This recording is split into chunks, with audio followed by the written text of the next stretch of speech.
hubiera tenido que pagar.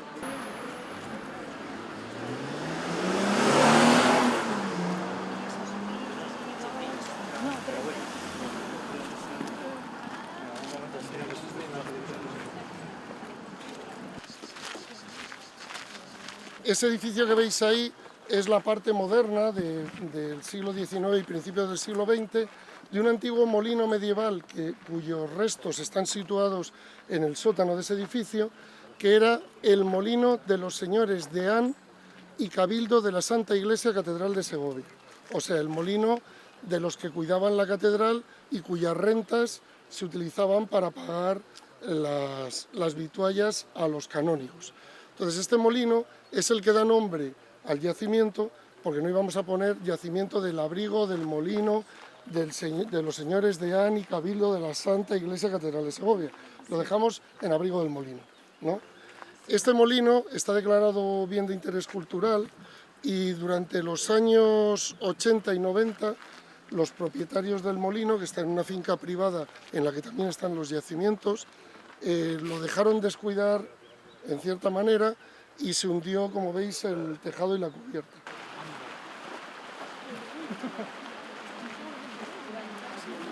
En que todo el recorrido que íbamos a hacer, desde donde nos ha dejado el autobús hasta el yacimiento que está aquí, estaba en esa segunda gran unidad que eran las cuencas y cordilleras alpinas, aquí representados por los materiales del Cretácico. Son estos materiales que veis aquí, es una alternancia de dolomías, calizas, margas y areniscas dolomíticas. Son rocas que se formaron en el lecho de un mar cálido y somero entre hace 84 millones de años y 79 millones de años, que corresponde al periodo entre el cenomaniense y el campaniense, en el Cretácico superior.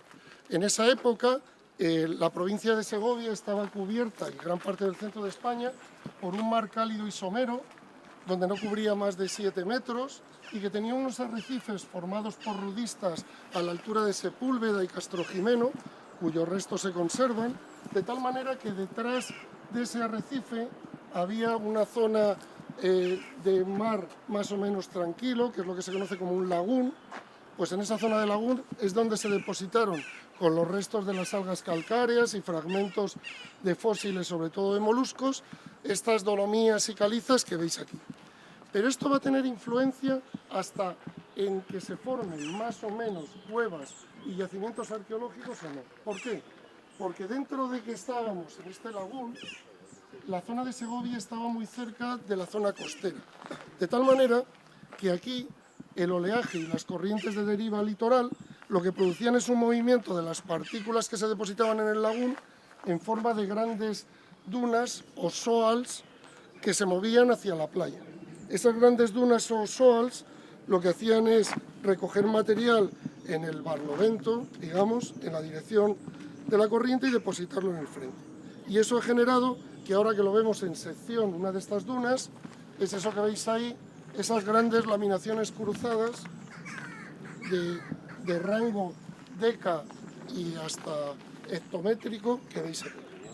Esto va a hacer que la secuencia de los materiales cretácicos se vea interrumpida al estar en zona costera constantemente por estas pasadas de dunas. Si os fijáis, hay una aquí abajo, justo encima de las zarzas, hay un paquete de dolomías y encima hay otra pasada de las dunas.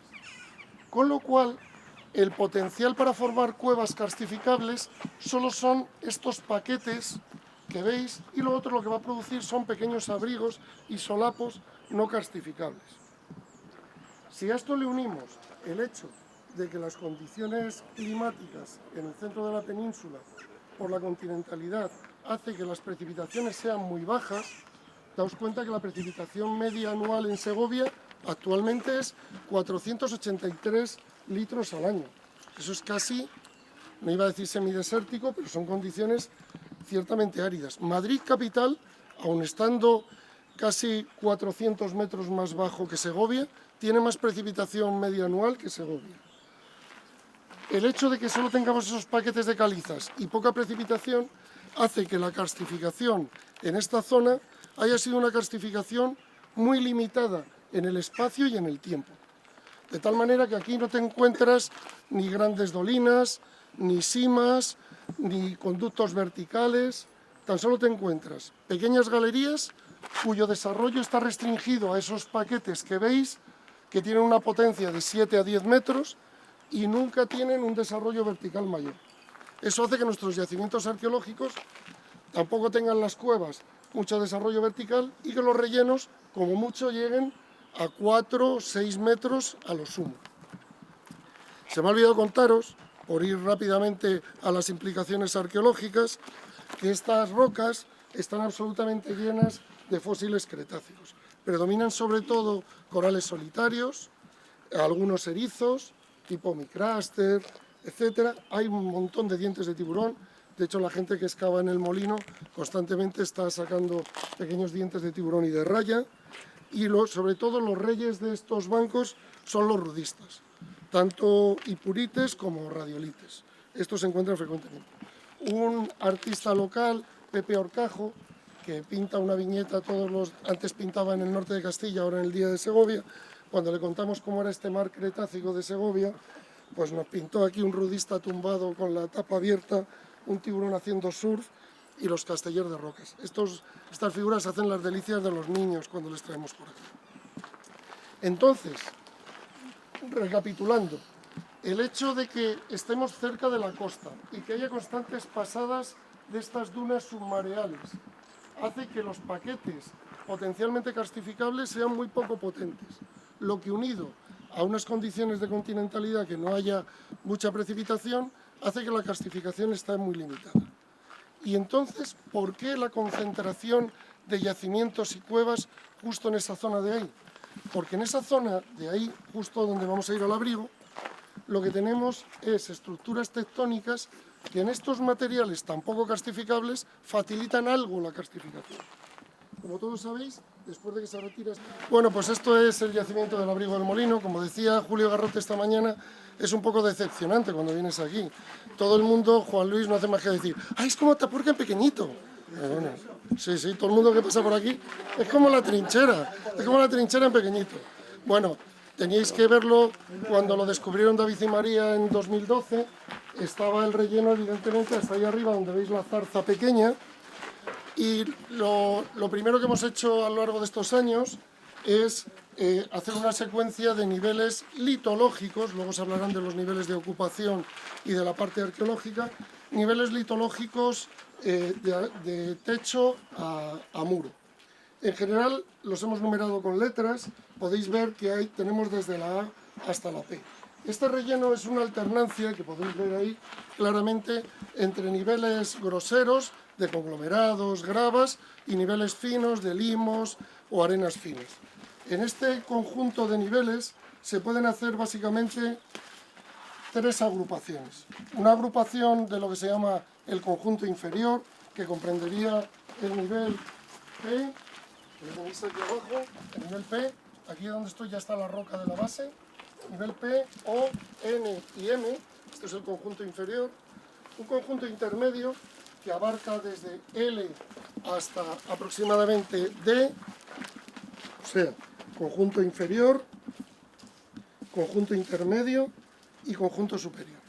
El origen de los tres conjuntos está relacionado, pero genéticamente los procesos que los han formado han predominado unos u otros. En el conjunto inferior, los procesos que han dominado son los procesos fluviales. Aquí abajo lo que tenéis son los depósitos de paloinundación de los que nos ha estado hablando Julio Garrote en su magnífica ponencia. Esto que veis aquí son depósitos de arenas finas depositadas por el río Eresma. Podéis ver perfectamente, a pesar de que me la han escabellolado porque les he pedido para conservar los ripples, podéis ver los ripples de movimiento y cómo las láminas, si luego os acercáis, están las láminas inclinadas hacia allí. El Eresma va para allá y las láminas están inclinadas indicándonos una dirección de corriente totalmente contraria a la del Eresma actual. ¿Qué hemos interpretado a partir del análisis sedimentológico fino de todos estos niveles? Que lo que había aquí era un remolino. ¿Por qué? Porque, como os ha enseñado Julio esta mañana, están descritas las secuencias sedimentarias que se producen cuando hay un punto de divergencia o separación y a partir de ahí se produce un remolino. El flujo en los remolinos es un flujo tan cargado de sedimento que se producen unos ripples, que son esos ripples que tenéis ahí, en un ejemplo de libro, que se llaman climbing ripples, o ripples cabalgantes. Estos ripples, que son los que veis aquí, tienen tanto sedimento que un tren de ripples se sube en el tren anterior sin darle tiempo a terminar de evolucionar.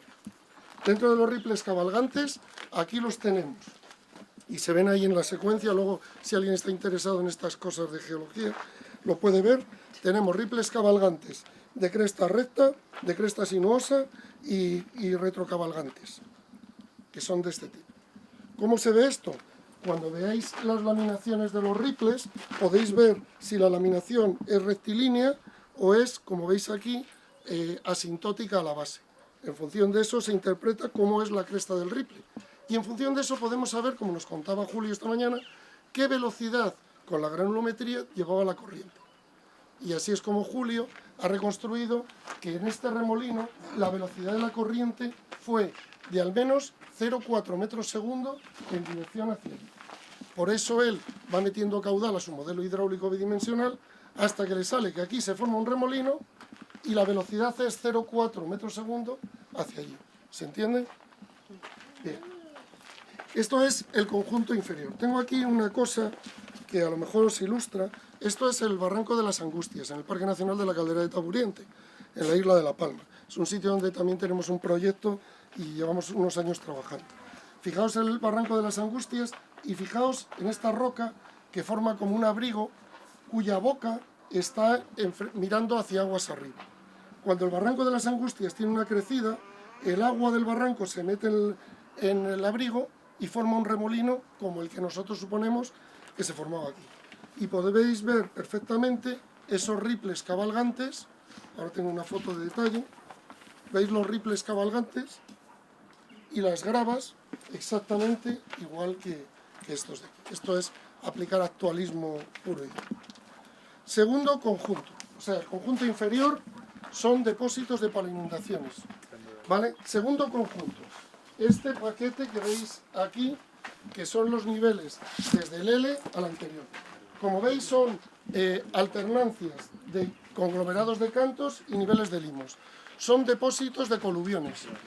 Mirad, son desprendimientos en la parte alta de la ladera que producen coluviones en los cuales se producen debris flow, flujos de derrubios, y que dan morfologías de forma usiforme, que podéis ver perfectamente en ese nivel. ¿Veis el nivel J? ¿Veis cómo se acuña hacia aquí? O podéis ver perfectamente en el nivel N, ¿veis este banco de conglomerados, cómo hacia allí se pierde totalmente, ¿no? Porque se acuñan desde la ladera que vienen cuando entran en la cueva. Y por último, los niveles del conjunto superior, A, B y C, básicamente, son de descomposición del techo de la cavidad por meteorización y caídas de desprendimientos de cantos. Con esto, aunque ahora os lo detallarán más, hemos hecho una especie de reconstrucción en viñetas, sobre todo para los niños, no tanto para vosotros, de la historia de esta cueva. Lo primero que os tenéis que imaginar que esta cueva, este abrigo, no es como lo veis ahora. Era un abrigo que esa roca estaba unida con esa y que al hacer el camino y meter el colector cortaron, como podéis ver por las marcas de la máquina. Esto era una cueva que tenía la boca mirando hacia aguas arriba, ¿vale? Entonces, si tenemos esa boca, lo primero que se produjo es un desprendimiento y relleno por coluvión, que es el nivel que veis abajo de cantos, que es el nivel P, ¿de acuerdo? Seguidamente vinieron las palinundaciones, ¿veis? Formando un remolino y dejando los depósitos del nivel O. Seguidamente se empezaron a producir coluviones y caídas del techo. Y aquí tenemos el primer nivel de ocupación, que es el que terminaron de excavar antes de ayer. Es ese nivel, ahí, como luego os contarán, ese es el primer nivel de ocupación, antes de ayer. Siguen cayendo bloques y cantos y hay otros dos niveles de ocupación, hasta que ya llega un momento en el que la cavidad no se puede ocupar por homínidos. Tenemos, luego lo cuentan, conejos, topillos, de todo, y la descomposición del techo termina por llenar la cavidad. Luego os contaré, a los que os interese, una cosilla que hemos hecho para calcular las tasas de meteorización y de relleno de esta cavidad, pero según nuestras cuentas, hace 20.000 años esto estaba relleno. Luego os contaremos por qué creemos que hace 20.000 años cuando... Que tiene techo. Eso es, tiene techo. Entonces, esto estaba relleno. ¿Qué pasó después? Pues que desde hace 20.000 años hasta el año 1981, esto era una ladera por la que el camino que había, la gente pasaba así, con un morro, un saliente hacia el río. ¿Y qué pasó en el año 81? Que el Ayuntamiento de Segovia decide depurar las aguas residuales de la ciudad y meter por aquí un colector que va a la depuradora, a la EDAR, que está aguas abajo. Y al meter el colector, se lleva toda esta parte de la ladera, dejando al descubierto la secuencia completa y dejando parte de la secuencia en esa roca que tenéis detrás, que originalmente estaba unida al techo de la cueva. En el año 2008 empezamos una cosa muy modesta, que era la revisión de la Carta Arqueológica de la provincia de Segovia, concretamente de los yacimientos del Paleolítico Inferior y Medio, que la mayor parte, bueno, todos los yacimientos del Paleolítico Inferior y Medio que hay en la provincia de Segovia o que había en su momento en la Carta Arqueológica eran yacimientos al aire libre. Y empezamos, sí, piedras al aire libre, sin ningún tipo de contexto sedimentario claro, ni con excepción de un yacimiento que se había excavado, que está en Maderuelo, el yacimiento de la estación, no había habido ninguna excavación en ningún yacimiento de este tipo de cronología en la provincia de Segovia. Entonces, bueno, hicimos una revisión de todos los yacimientos en principio del noreste de la provincia, que bueno, hicimos una pequeña publicación de los yacimientos del interfluvio Riaza-Duratón, y esos son fundamentalmente yacimientos del Paleolítico Antiguo, en aire libre, con bifaces, asociados a terrazas, a glacis, terrazas. Bastante removilizados en su mayoría. Sí.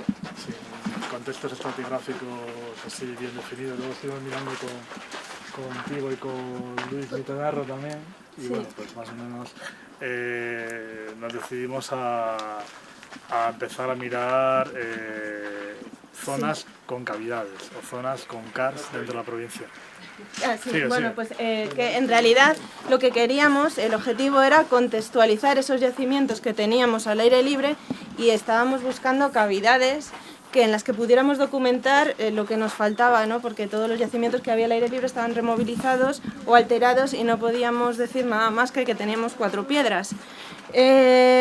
Pues un día que íbamos a prospectar y que nos íbamos a ir a esa zona de Pradales, que es donde fundamentalmente hemos trabajado, cayó una nevada, pero que no os imagináis, y nos habíamos calzado las botas dispuestos a irnos hasta Pradales desde Segovia.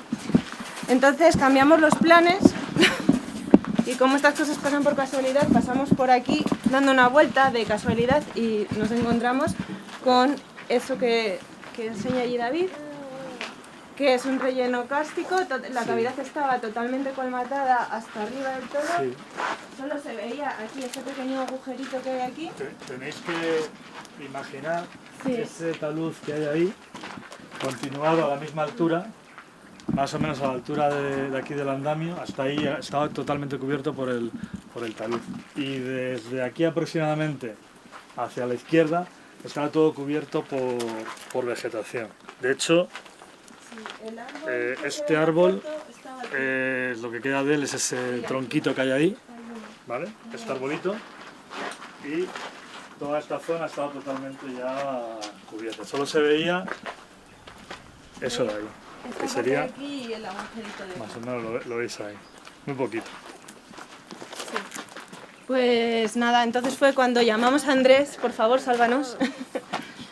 Andrés, y bueno, vimos que en el perfil asomaban restos tanto de fauna como de industria lítica. Más o menos aquí. En y esta, aquí. sí. Están aquí. O sea, sería más o menos estos niveles que corresponden Con el con nivel- lo que estaría entre las chinchetas verdes y azules. Esa sería esta altura más o menos, ¿vale? Que es donde salía la industria lítica y la fauna aflorando del perfil. sí. Esa es la lítica.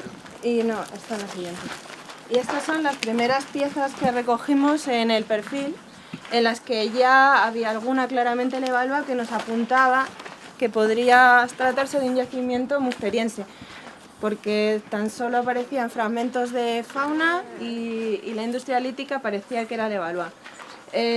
Como queríamos certificar la antigüedad del yacimiento, ese año nos también salió del perfil. Sí. Estos dos fragmentos estaban como a 10 centímetros uno del otro y bueno, como veis se remontaban, y también fue uno de los indicios que nos dio pues pie a pensar que las condiciones de conservación del yacimiento pues eran bastante buenas. Eso y el estado de la industria lítica, como ya veréis alguna de las piezas que están ahí. Sí. Entonces, bueno, se tomaron muestras de OSL en 2013.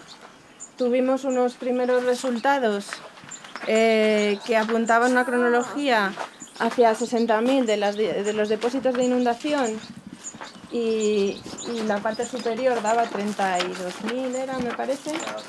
Las tienes ahí. Esta es la columna estratigráfica. Digamos que es una reconstrucción a partir de lo que se ha ido identificando, porque no en todos los puntos está esta serie completa, con las muestras, bueno, los resultados del AMS y de la luminiscencia, ¿de acuerdo? A la izquierda. Estos serían, esta muestra aquí que da 45.000, es este agujero, este sendero de aquí. La de 44.000 es, bueno, no es esa, pero está a esa altura, porque ya nos la hemos comido también, en ese nivel que está por debajo de las amarillas. Y luego ya la de 43.000 se corresponde con el nivel entre las verdes y las azules, que ahí hemos hecho también AMS y más o menos concuerda el AMS con la OSL, y nos da un rango para los niveles de ocupación superiores, que ahora os explicaremos cuáles son, entre 41 y 44.000 calibrados. ¿Vale? Creo que hicimos 7 adaptaciones. La OSL se ha hecho en 3 laboratorios distintos. Se ha hecho en Colonia, en Sheffield y en Riso, en Dinamarca, para probarles un poco. Para replicar. Claro, para complicarlo. Y el AMS lo hicimos en Colonia, haciendo algunos muestreos dobles sobre el mismo resto de fauna, aplicando ultrafiltración y sin aplicar ultrafiltración. Y todo sobre fragmentos de fauna con marcas el nivel en el que está la superficie, esa sería el techo del nivel K. No, perdón, la base del nivel K, ¿de acuerdo? Sería esa superficie. Todo eso nos lo hemos llevado y solo se conserva en este testigo, digamos, la secuencia que va desde la C hasta abajo. O sea, ese nivel que tiene las chinchetas verdes, por encima es la C, y la C y la D, ¿vale? Estos dos de aquí. Entre las verdes y las azules es la E, la G, y bueno, luego ahí había un cambio lateral, que había una pequeña caída de clases que le llamamos F. Y luego ese coluvión que está entre las azules y las chinchetas blancas es este coluvión, que es el HJ con algún cambio lateral por el lavado del coluvión, que es lo que hemos denominado ahí, que se ve muy bien si os fijáis en el corte que hay ahí lateral, en este corte de aquí. Ahí se ve muy bien cómo el coluvión se va acuñando y tiene alguna intercalación que lateralmente hacia este lado la estratigrafía por eso ha ido cambiando. Hay hecha una estratigrafía muy fina, casi capa a capa de 3 centímetros, de las variaciones laterales de las distintas tongadas del coluvión y la arrollada del lavado del coluvión de encima, hasta el punto que hemos podido detectar hasta eventos de pulsos de arrollada de lluvia sobre el coluvión que la movilizaban. Y algunos de ellos se llevaban algunos huesos, ¿verdad?, hasta un charco que quedaba en el fondo de la cavidad cuando llegaba el coluvión. El año pasado eso te hubiera encantado, Noemí. Era un lobo, había un lobo entero en conexión anatómica, y había algún resto que seguramente el agua se lo llevó flotando y estaba pegado a la pared entre limos. Entre los limos. Y salió en el mismo nivel prácticamente el lobo tumbado, articulado. Si os acercáis podéis ver hay una cornamenta de ciervo espectacular, como de 2 o 3 puntas. Sí, aquí. Y luego allí una mandíbula ¿de qué era? No, eso era el lobo. El boss. Había aquí un boss. Unas vértebras sin conexión anatómica y alguna... Es lo único así, digamos, de fauna que hemos encontrado en esas condiciones. Hay también. Bueno, os contamos un poco Comían truchas del Lerma. Primero os contamos. Bueno, los niveles que tenemos después de toda esta fase de inundaciones, coluviones, caídas de la ladera, el debris flow que está identificado aquí, sería el primero, lo que veis ahí entre este suelo y las chinchetas blancas, ese nivel de finos, que es la primera evidencia de ocupación humana. Solo hicimos una datación, este año tenemos que ya ponernos a datarlo en serio, solo datamos una muestra porque este nivel lo empezamos a excavar los últimos 3-4 días de la campaña del año pasado. O sea, realmente lo hemos excavado este año y la única muestra que teníamos era sacada del perfil.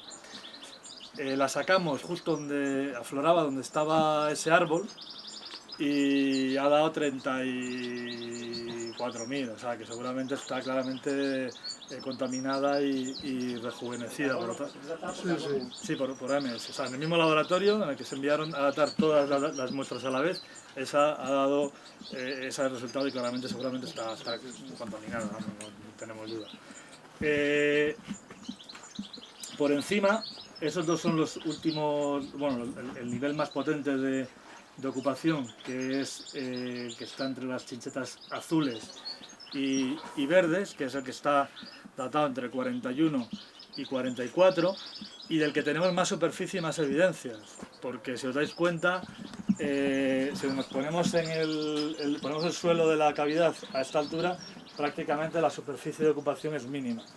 Todo lo que tenemos en el último nivel de ocupación son restos que por la disposición que tienen, que es de una ligera pendiente hacia el interior, nos están indicando que más que una ocupación dentro, lo que tenemos son restos de una ocupación seguramente en la entrada de la cavidad y que se están colando hacia el interior, pero los encontramos más o menos alineados, ¿de acuerdo? Es el único caso en el que la industria lítica y la fauna la encontramos seguramente colada hacia el interior.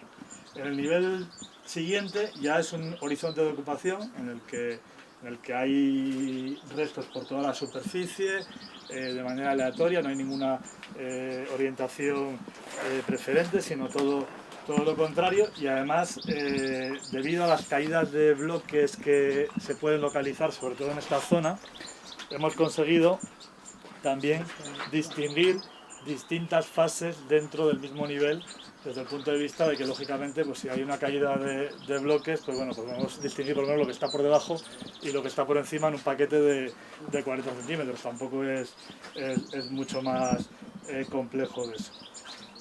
El último nivel, o el primer nivel en este caso, de presencia humana, es el K, que es ese que os decía, en el cual, hasta la fecha, debido a las caídas de bloques y a esas fases de que se ven, claro, con el corte en fresco se ve muy bien, fases de lavado, hemos conseguido distinguir 3 fases dentro del mismo nivel. ¿De acuerdo? La última fase, que sería la fase de prácticamente de abandono de la ocupación humana, es en la que aparecen esos restos en conexión anatómica, que es el único ejemplo de ese tipo que tenemos en toda la secuencia. Una está de ciervo completa, el lobo ahí tumbado, que hemos encontrado tres de las patas en conexión, etcétera. Eso que nos indicaría seguramente, todavía no está estudiado en profundidad, pero seguramente una alternancia de presencia humana y de presencia de animales. En un periodo muy corto, porque enseguida está cubierto por limos del lavado del coluvión. Eso, como bien decía Andrés, es la evidencia de que seguramente los niveles de ocupación y actividad humana no estuvieron expuestos tampoco mucho tiempo, sino que la propia dinámica de sedimentación natural y de acción de la ladera, del lavado de los coluviones, etcétera, pues ha hecho que el relleno sea bastante rápido hasta esta altura, en la que, digamos, la dinámica de sedimentación se va ralentizando bastante. Yo creo que es la adaptación esa que nos ha salido de SL, si quieres lo comentas tú, pues es un ejemplo de ello. Toda la fauna está fragmentada en un grado muy elevado, con marcas de corte, apenas aparecen evidencias del esqueleto craneal, es casi todo esqueleto apendicular, no hay perdón, de las extremidades, es prácticamente lo que aparece.